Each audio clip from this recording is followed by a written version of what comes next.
Jembatan reot, Minta tolong jembatan saya direhab Pak sama jalan. kesedihan, Utang banyak, namanya ya orang nggak punya, kalau nggak makan. setiap hari mereka bertaruh nyawa untuk sekedar keluar masuk dusun. Apa yang terjadi di balik ketidakadilan ini? Saksikan kisah selengkapnya di Indonesiaku sesaat lagi.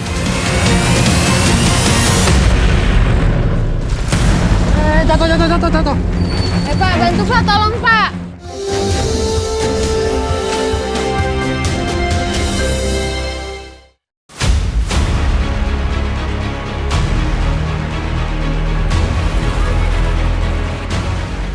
Memiliki tanah yang subur, kaya akan hasil bumi, Kabupaten Lampung Utara menjadi salah satu sentra terbesar kopi Robusta di Indonesia. Sayangnya, infrastruktur yang minim membuat warga Pematang Tengah hidup dalam kemiskinan.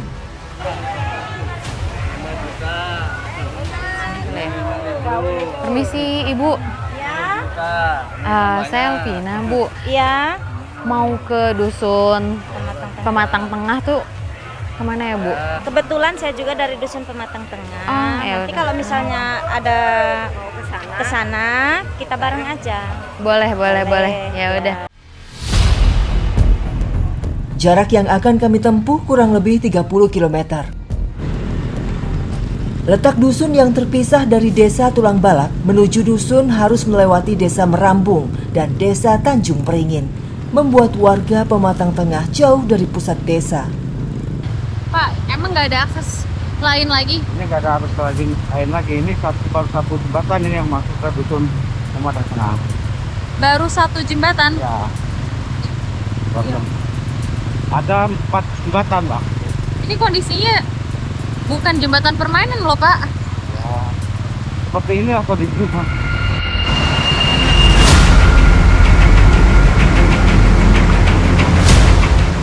Jembatan Gemiling ini memiliki panjang 20 meter, membentang di atas Sungai Larung dengan kedalaman kurang lebih 6 meter. Dan jembatan ini menjadi salah satu akses jalan utama menuju dusun Pematang Tengah dari 3 jembatan gantung yang ada.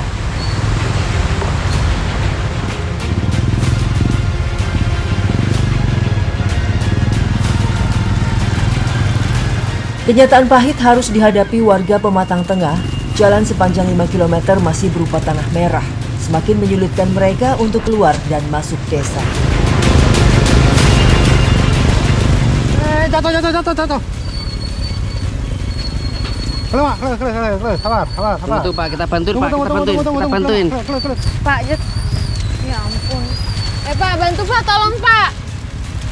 Ya kondisi seperti ini memang sering dirasakan oleh warga di sini dikarenakan memang sedang musim penghujan seperti ini, tanah merahnya menjadi sangat berlumpur dan sangat licin padahal sudah dipasang rantai.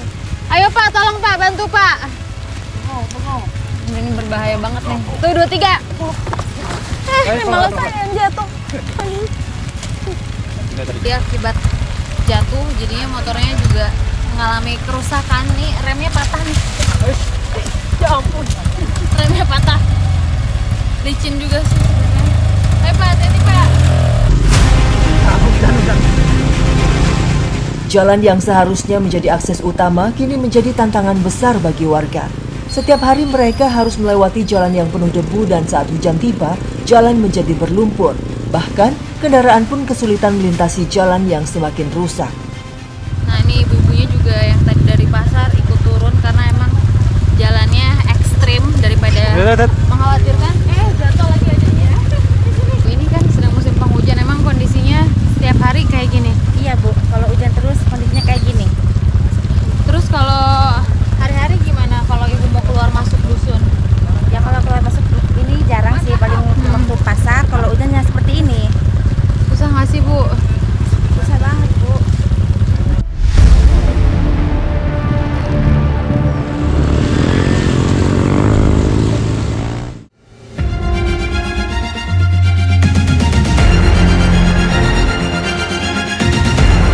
Dan inilah Dusun Pematang Tengah, Desa Tulung Balak, Kecamatan Tanjung Raja, Kabupaten Lampung Utara.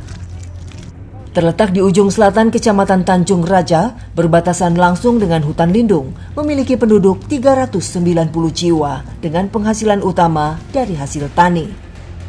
Ini ternyata memang jalan utama mereka untuk keluar masuk desa, bahkan untuk menuju ke kebun.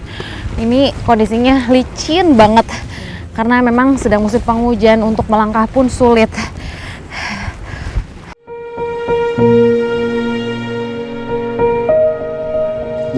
Setelah menempuh perjalanan panjang sejauh 3 km, akhirnya kami sampai di kebun pete yang siap untuk dipanen.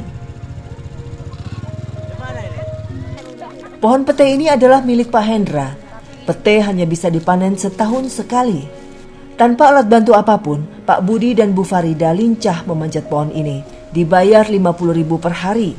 Namun pekerjaan beresiko tetap dilakukan demi memenuhi kebutuhan keluarganya yang masih serba terbatas. Hanya buah pete yang berwarna hijau tua saja yang boleh dipetik karena sudah cukup matang. Ya, pekerjaan yang dilakukan oleh Bu Farida benar-benar membahayakan dan beresiko. Apalagi ini taruhannya nyawa, karena kalau misalnya terpeleset di bawah itu jurang. Sementara saya beserta ibu lainnya bertugas memungut pete dan memasukkan ke dalam keruntung. Setelah pete semua terkumpul, saatnya dibawa pulang untuk dilakukan penyortiran. Ya, inilah perjuangan para petani yang berada di dusun sini ketika harga pete satu papan ini hanya dihargai Rp1.000, tapi harus menanggung resiko yang sangat tinggi. Ditambah lagi mereka harus menunggu 1 tahun hanya panen 2 kali. Jadi sangat menyedihkan. Belum lagi perjuangan Bu Farida sebagai buruh harus bertaruh dengan nyawa ya Bu ya.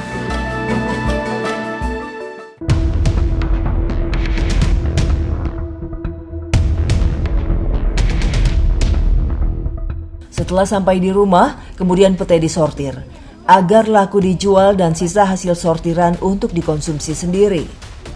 Sayangnya, harga pete di sini sangat murah, padahal para petani menggantungkan hidup mereka pada buah ini saat hasil tani lainnya belum panen. Dan hal ini sangat mempengaruhi kesejahteraan buruh juga. Bu Ida, tadi kan saya lihat Ibu perjuangan banget tuh Bu untuk ngambil pete. Kenapa sih Ibu bisa sekuat itu Bu? Ya kalau nggak bisa kayak gitu mah nggak bisa makan lah. Namanya orang buruh kan, kalau nggak kayak gitu nantinya gimana anak saya makannya gitu. Jadinya bisa-bisanya saya ya kayak gitu. Saya tuh mau nganuin rumah, mau pupuk itu rombeng, utang banyak. Namanya ya orang nggak punya, kalau nggak makan. Cuma gitu doang loh. Makanya suruh-suruh orang tuh suruh jual pete, suruh apa aja mau. Yang penting dapat uang sedikit itu lumayan lah untuk beli beras gitu, untuk kebutuhan anak sekolah.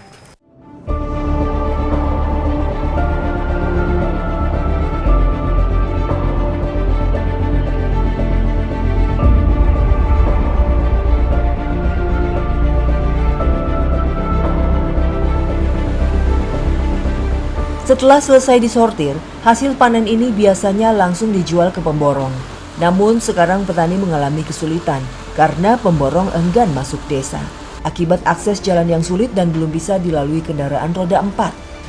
Solusinya, mereka menjual keliling dusun.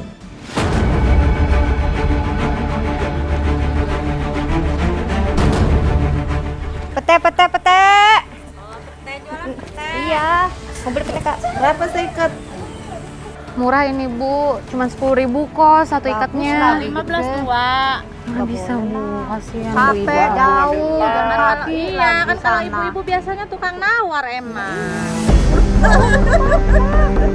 Selain menjadi buruh panen, Farida juga mencari tambahan dengan menjual keliling dusun. Harga satu ikat yang berisi 10 papan dipatok Rp10.000, dengan bagian hasil Rp8.000 untuk pemilik pete dan Rp2.000 sebagai jasa menjualnya. Kasih ya, Bu. Ya, sama-sama. Ya.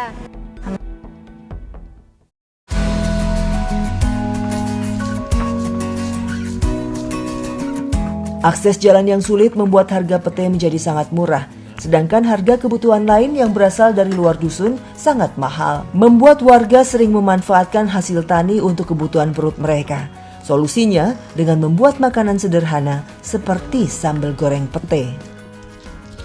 Ya, biasanya pete yang tidak laku atau yang tersisa biasanya dijadikan olahan masakan oleh Bu Farida untuk lauk makan sekeluarga mereka.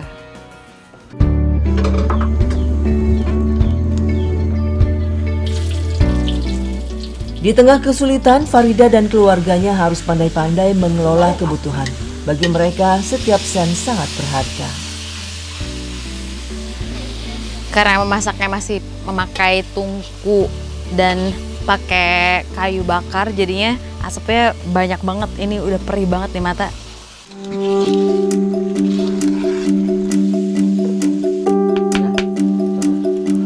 Setelah kurang lebih 5 menit, akhirnya sambal goreng pete siap untuk dihidangkan. Tak hanya enak, ternyata pete memiliki kandungan nutrisi diantaranya kaya akan mineral dan vitamin yang bermanfaat bagi kesehatan tubuh.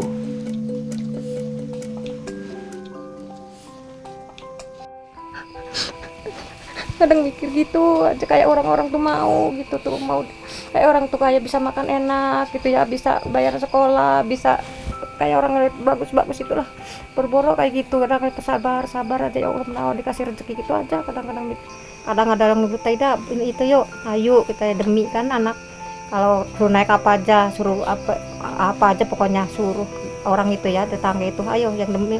Kadang-kadang ya dikasih nasi apa beras apa aja ya, udah bersyukur kayak itu aja deh.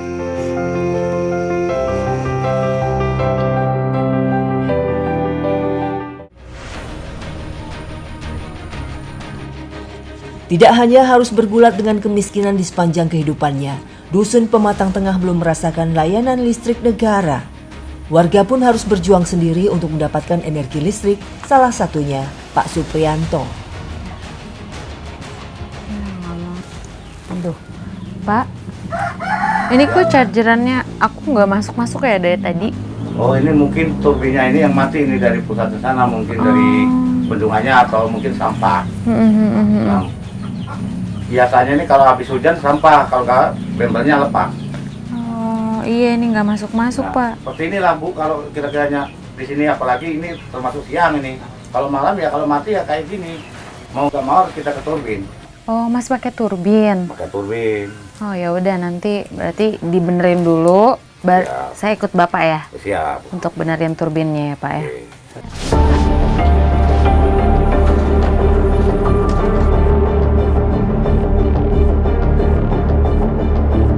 Perjalanan menuju kincir air tidaklah mudah. Berjarak sekitar 1 km dari rumah, melewati jalan yang terjal dan menantang, sudah menjadi rutinitas Suprianto saat ada masalah aliran listrik. Ini berarti kabel listriknya ya Pak ya? Ya, ini jalurnya kabel listriknya ini. Dari sini sampai ke rumah itu sekitar setengah kilo, 500 meter. Jalur ini, panjangnya jalur ini. Ayo Pak, lanjut lagi Pak. 16 tahun yang lalu, pemukiman warga total gelap gulita. Program listrik masuk desa tak kunjung jadi nyata. Akhirnya Suprianto dan warga kembali harus berjuang sendiri membangun instalasi pembangkit listrik tenaga air sederhana. Itu pun hanya sebatas menyalakan lampu rumah saja.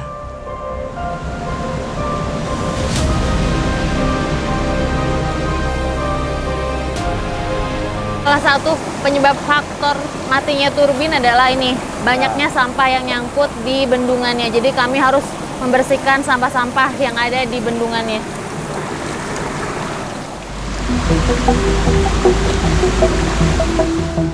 Biaya pembuatan pembangkit listrik tenaga air ini sekitar 12 juta rupiah.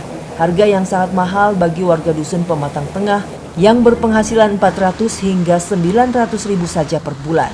Bahkan Suprianto harus mengumpulkan uang hingga 3 tahun untuk pembuatan listrik dan kincir air ini.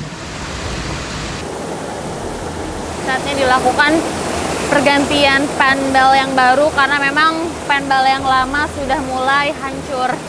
Nih, ayo Pak.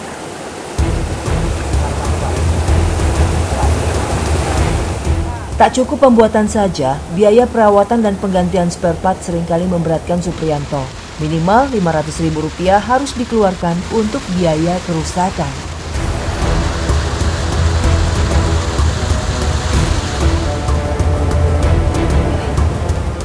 Banyaklah masyarakat yang meniru pula juga, bikin turbin. Ada nggak ada yang punya duit, tahan utang mah. Masyarakat. Saking pengennya. Saking pengennya. Ada penerangan gitu ya Pak di dusun ini. Nah sampai sekarang ini ya belum ada tanggapan juga sih dari PLN, belum ada tanggapan. Bahkan bukan kita nggak, biasanya sangat-sangat membutuhkan tuh nggak pingin masuk PLN. Tapi Bapak udah mengajukan belum Pak? Udah, waktu itu udah. Kapan itu? Nah tahun 2023, 22. Oh, 2 tahun yang lalu. Pernah itu mau masuk. Tanggapannya apa dari PLN? Dia itu 4,5 juta. Lalu? Masyarakat. Nggak mampu masyarakat. Nggak mampu untuk makan aja bayarkan, Bu.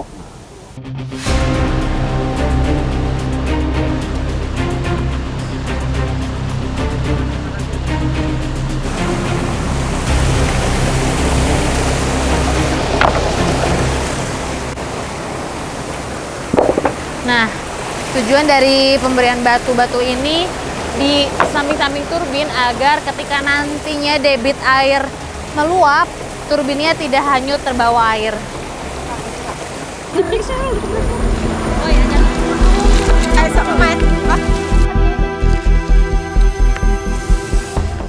Ibu, tuh kan, hati-hati Bu, hati-hati Bu. Nah, seperti ini perjuangan para ibu-ibu di sini.